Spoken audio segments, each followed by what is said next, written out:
আজকে আমরা যে সিনেমাটি নিয়ে আলোচনা করব সেটি আসলে ঘটে যাওয়া একটি সত্যি ঘটনা। আর আমি বাজি ধরে বলতে পারি সিনেমাটি দেখার সময় আপনি অবশ্যই কাঁদতে বাধ্য হবেন। আমার মনে আছে আমি সিনেমাটি দেখার সময় একটু পরপরই আমার চোখে পানি চলে আসছিল। আমি কোনোভাবেই আমার চোখের পানি ধরে রাখতে পারছিলাম না। চলুন আর কথা না বাড়িয়ে সিনেমার গল্পে প্রবেশ করা যাক। এই হচ্ছে আমাদের সিনেমার গল্পের প্রধান চরিত্র সারু। সারু আর তার পরিবার ভারতের মধ্যপ্রদেশের খান্ডোয়া জেলার গণেশতালাই নামের একটি ছোট্ট গ্রামে থাকত। সারুর পরিবারের সদস্য মোটে 4 জন, তার বড় ভাই গুড্ডু, ছোট বোন শাকিলা আর তার মা। সারুর পরিবার ছিল খুবই গরিব।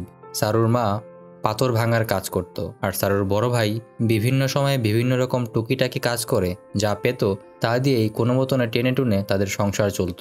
এত ছোট হওয়া সত্ত্বেও সারু সবসময় চেষ্টা করত তার বড় ভাইকে বিভিন্ন কাজে সাহায্য করার। সিনেমা শুরু হয় একটি ট্রেনের দৃশ্য থেকে। ট্রেনটি ছিল কয়লা পরিবহনকারী ট্রেন, যেখানে সারু আর তার বড় ভাই গুড্ডু ট্রেন থেকে কয়লা চুরি করছিল। সেখান থেকে সেই কয়লা তারা বাজারে বিক্রি করে এবং বিক্রিকৃত টাকা দিয়ে তারা দুধ কিনতে যায়। সেখানেই সারু পাশে একটি জিলাপির দোকান দেখতে পায়। সে তার বড় ভাইয়ের কাছে আবদার করে তাকে জিলাপি কিনে দেওয়ার জন্য। তার বড় ভাই গুড্ডু তাকে বলে একদিন তার কাছে অনেক টাকা হবে, তারপর সে তাকে অনেক জিলাপি কিনে দেবে। তারা দুধ কিনে নিয়ে বাড়ি চলে যায়। বাড়িতে তাদের মা অনেক যত্ন করে তাদেরকে খাওয়া দাওয়া করায়। সেদিন রাত্রেবেলা গুড্ডু বাইরে যাওয়ার প্রস্তুতি নেয় আর সারুকে জানায় সে 1 সপ্তাহের জন্য বাইরে যাচ্ছে কাজ করতে। সারুও তার কাছে আবদার করে সেও তার ভাইয়ের সাথে কাজ করতে যেতে চায়, কিন্তু গুড্ডু তাকে বলে যে সে অনেক ছোট, সে কোনো রকম বোঝা বহন করতে পারবে না। তারপর সারু বাইরে গিয়ে প্রথমে একটি চেয়ার তার মাথায় তুলে, তারপর আরেকটি সাইকেল মাথায় তুলে গুড্ডুকে দেখায় যে সেও বোঝা তুলতে পারে। সারু অনেক জোরাজোরি করার কারণে শেষ পর্যন্ত গুড্ডু তাকে নিয়ে যেতে রাজি হয়। গুড্ডু সারুকে নিয়ে ট্রেনে করে একটি রেল স্টেশনে যায়। রেল স্টেশনে যেতে যেতে রাত অনেক গভীর হয়ে যাওয়ায় সারু সেখানে ঘুমিয়ে পড়ে। গুড্ডু সারুকে অনেক ডাকাডাকি করলেও সারু কিছুতেই ঘুম থেকে উঠতে চায় না। গুড্ডু তখন নিজে নিজেই বলতে থাকে যে তারই ভুল হয়েছে। রাতের বেলা কাজ করার জন্য সারু এখনো অনেক ছোট, তাকে আনাই উচিত হয়নি। তাই সে ছোট্ট সারুকে জোর করে জাগিয়ে তুলে বলে সারু যেন কোনোভাবেই সেই জায়গা থেকে চলে না যায়, আর গুড্ডু কাজ শেষ করে এখানেই ফেরত চলে আসবে। সারু এ কথা শুনে মাথা নাড়ে। গুড্ডু চলে যাওয়ার সময় সারু তাকে পেছন থেকে ডেকে বলে ফেরত আসার সময় সে যেন সারুর জন্য 2000 জিলাপি নিয়ে আসে। একথা শুনে গুড্ডু কিছুটা হাসে, তারপর তাকে সাবধান করে দিয়ে সেখান থেকে চলে যায়। মাঝরাতে হঠাৎ সারুর ঘুম ভেঙে যায়। সে উঠে গুড্ডুকে খুঁজতে থাকে। গুড্ডুকে কোথাও খুঁজে না পেয়ে সে একটা ট্রেনের বগিতে উঠে পড়ে আর সেখানে বসে থাকতে থাকতে একসময় ঘুমিয়ে যায়। পরদিন সকালবেলা যখন তার ঘুম ভাঙে সে দেখতে পায় ট্রেন চলছে। সে সেখান থেকে বের হওয়ার চেষ্টা করে, কিন্তু দেখে দরজা লক করা। অনেক চেষ্টা করার পরেও সে ট্রেন থেকে কিছুতেই বের হতে পারে না। এভাবেই বেশ কয়েকদিন সে ট্রেনের মধ্যে আটকা পড়ে থাকে। একসময় ট্রেন কলকাতার হাওড়া স্টেশনে এসে থামে। কলকাতার হাওড়া স্টেশন খান্ডোয়া জেলা থেকে প্রায় 1600 কিলোমিটার দূরে ছিল। সারু বুঝতে পারে সে অনেক দূরে চলে এসেছে।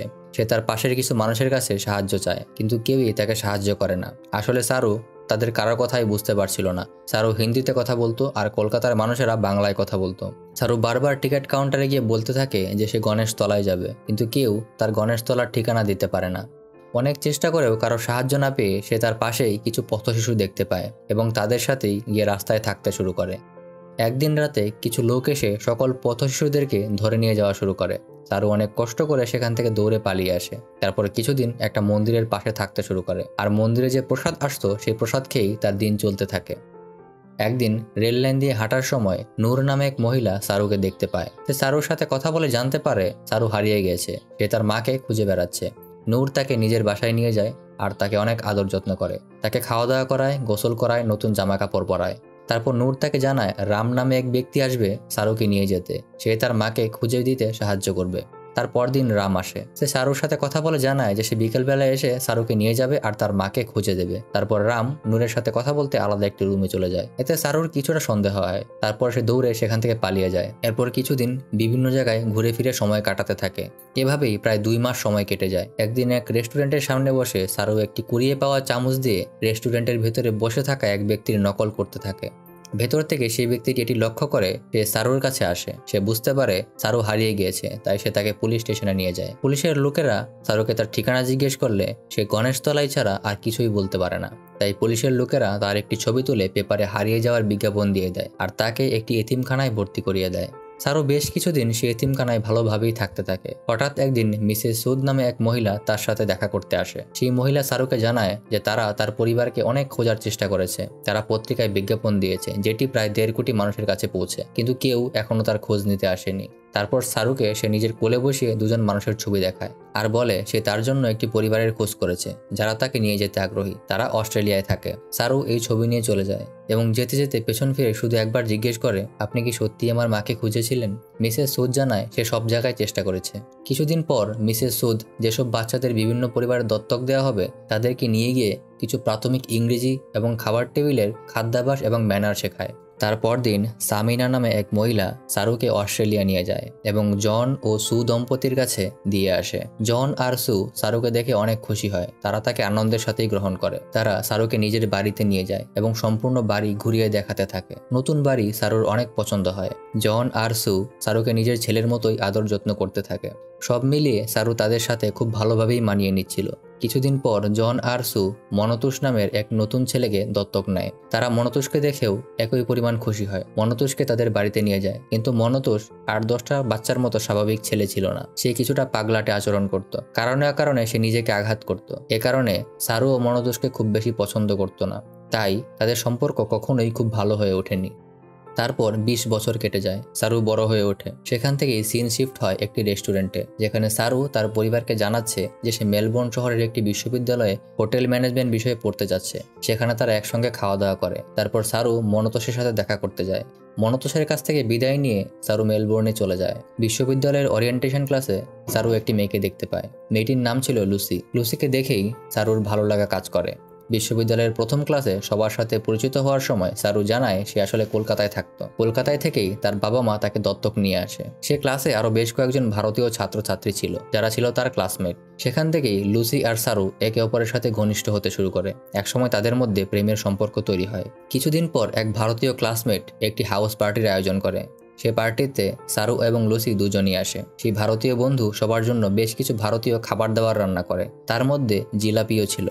সারু ভিতরের রুমে গিয়ে জিলাপি দেখতে পেয়ে তার ছোটবেলার কথা মনে পড়ে যায়, যেখানে সে গুড্ডুকে প্রায়ই জিলাপি আনতে বলতো। তারপর তার সবকিছু মনে পড়ে যায়। একে একে সবকিছুই তার কাছে স্পষ্ট হতে থাকে। সে বাইরে এসে সবাইকে বলে তার বাড়ি আসলে কলকাতায় নয়, তার বাড়ি গণেশতলাই নামের একটি ছোট্ট গ্রামে। সেখানে সে তার নিজের ভাই, বোন আর মায়ের সাথে থাকে। সেখান থেকে ট্রেনে উঠে সে হারিয়ে যায় এবং শেষ অবধি কলকাতার একটি এতিমখানায় পৌঁছে এবং সেখান থেকেই তার বর্তমান বাবা মা তাকে দত্তক নেয়। সেখানে উপস্থিত কয়েকজন বন্ধু তাকে সাজেশন দেয় সে যদি ট্রেনের স্পিড আর কতক্ষণ ট্রেনে আটকে ছিল সেটা হিসাব করতে পারে, তাহলে গুগল আর্থ সফটওয়্যারের সাহায্য নিয়ে নিজের আসল বাড়ি কোথায় তার একটা অনুমান করতে পারবে এবং সেটা পরবর্তীতে তার বাড়ি খুঁজে বের করতে তাকে সহায়তা করতে পারে। তারপর লুসি আর সারু একসাথে একই রুমে থাকে। তারা ঘনিষ্ঠ হয়, কিন্তু সারুর মনে বারবার নিজের মায়ের কথা আসতে থাকে। ছোটবেলার বিভিন্ন রকম ঘটনা তার এক এক করে মনে পড়তে থাকে। সে উঠে গিয়ে গুগল আর্থ নিয়ে বসে যায়। সে গুগল করে ট্রেনের স্পিড হিসাব করে এবং অনুমান করে যে কতক্ষণ ট্রেনে আটকে ছিল, কিন্তু অনেক হিসাব করার পরেও সে কোনো মতেই তার আসল ঠিকানা খুঁজে বের করতে পারে না। কিছুদিন পর সারু লুসিকে তার পরিবারের সাথে দেখা করায় এবং তারা একসাথে রাতের খাবার খায়। খাবার খাওয়ার সময় কথায় কথায় হঠাৎ মনতোষ পাগলামি শুরু করে। তারপর সবাই রাগ করে সেখান থেকে চলে যায়। সেদিনও লুসি আর সারু একসাথে থাকে আর তারা ঘনিষ্ঠ হয়, কিন্তু সারুর মনে সবসময় তার মায়ের কথা আর ভাইয়ের কথা বারবার আসতে থাকে। সে চিন্তা করতে থাকে তাকে না পেয়ে তার ভাই আর মা হয়তো অনেক কষ্ট করছে। এ সকল চিন্তা তাকে নানা রকম মানসিক যন্ত্রণা দিতে থাকে। লুসির সাথে থাকলেও সে সবসময় অমনোযোগী থাকতো। সে তার ভাই আর মায়ের কথা চিন্তা করত। একদিন লুসি এসব ব্যাপারে তাকে প্রশ্ন করলে সারু তাকে জানায় যে তার পরিবারের চিন্তা ক্রমশ তাকে অসুস্থ করে তুলছে। সে এখানে আরামায়েশের জীবন কাটাচ্ছে, আর সেদিকে 25 বছর ধরে তার মা আর ভাই হয়তো তাকে খুঁজে বেড়াচ্ছে। এসব চিন্তা তাকে প্রতিনিয়ত অপরাধী করে তুলছে। তারপর সে লুসিকে ব্রেকআপের কথা বলে চলে যায়, কিন্তু লুসি কিছুতেই এটা মেনে নিতে পারে না। সারু বাড়ি গিয়ে গুগল আর্থ আর বেশ কিছু মানচিত্র নিয়ে বসে যায় আর চিন্তা করতে থাকে কিভাবে তার গ্রাম গণেশতলাইকে খুঁজে বের করা যায়। প্রথমবারের মতো সে সেই স্টেশন খুঁজে বের করতে সক্ষম হয় যে স্টেশন থেকে সে ট্রেনে উঠেছিল, কিন্তু গণেশতলাই কোথায় তা সে খুঁজে বের করতে পারে না। এরই মধ্যে হঠাৎ একদিন তার লুসির সাথে দেখা হয়। সে লুসির সাথে সাগরের পাড়ে বসে কথা বলে। লুসি তাকে জানায় তার বর্তমান মা সুকে তার এসব ব্যাপার জানানো উচিত। সারু অনেক চিন্তা করে। সে লুসিকে তার সাথে থেকে যেতে বলে, কিন্তু লুসি রাজি হয় না, সে চলে যায়। সারু লুসির কথা মতো সিদ্ধান্ত নেয় সে তার বর্তমান মা সুকে তার বর্তমান অবস্থার কথা খুলে বলবে।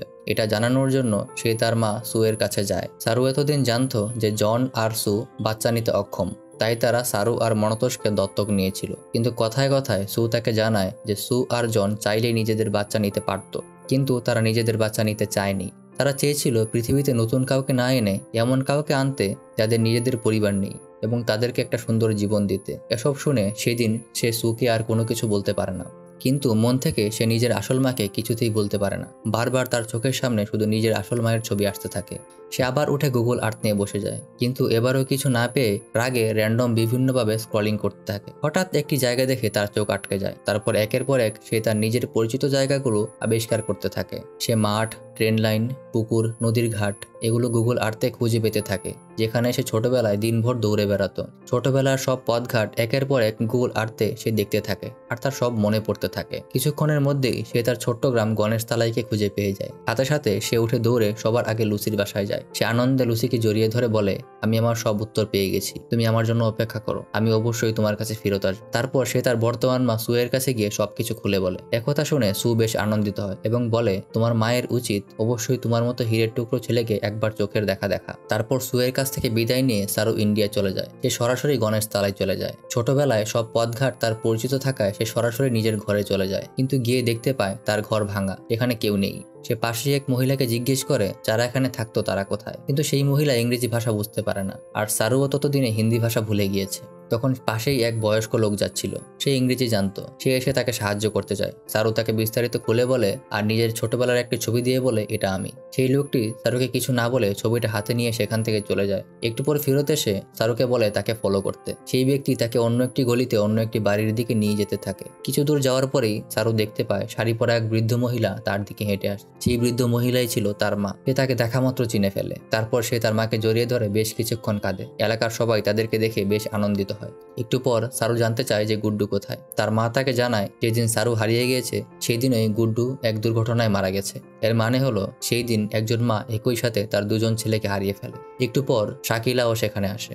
এলাকার সবাই তাদেরকে একসাথে দেখে আনন্দে উৎসবের মতো করতে থাকে। তারপর সারু সু এবং জনের কাছে একটি ভয়েস মেসেজ পাঠায়, যেখানে সে বলে যে সে নিরাপদ আছে, সে তার সকল প্রশ্নের উত্তর পেয়ে গেছে। আর জন এবং সুকে সে নিজের বাবা মায়ের মতোই ভালোবাসে। নিজের আসল মাকে পেয়ে সে কোনো কিছুই ভুলে যায়নি। এভাবেই শেষ হয়ে যায় লায়ন সিনেমাটি। সিনেমার শেষে দেখানো হয় পুরো সিনেমা জুড়ে আমরা যাকে সারু নামে জেনে আসছি তার আসল নাম ছিল শেরু, যার অর্থ হলো সিংহ।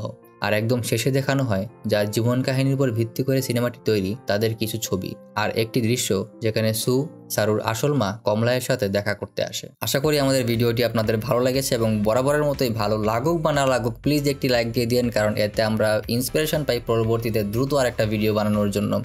আর সত্যি ভালো লেগে থাকলে আপনার অন্তত 2-3 জন বন্ধুর সাথে ভিডিওটি শেয়ার করবেন। আর অবশ্যই আমাদের চ্যানেলে সাবস্ক্রাইব করে বেল বাটনটা প্রেস করবেন, কারণ এটাই আমাদের শেষ ভিডিও না, সামনে আরও ভিডিও আসবে। আর সিনেমাটি যদি আপনারা দেখতে চান তাহলে কমেন্টের মাধ্যমে আমাদেরকে জানান। মোটামুটি অন্তত 3 জনের কমেন্ট পেলেই আমাদের টেলিগ্রাম গ্রুপে আমরা সিনেমাটি আপলোড দিয়ে দিব। আমাদের টেলিগ্রাম গ্রুপে জয়েন করার লিঙ্ক ডিসক্রিপশনে পেয়ে যাবেন। আর ভালো থাকবেন, আজকের মতো টাটা, গুড বাই।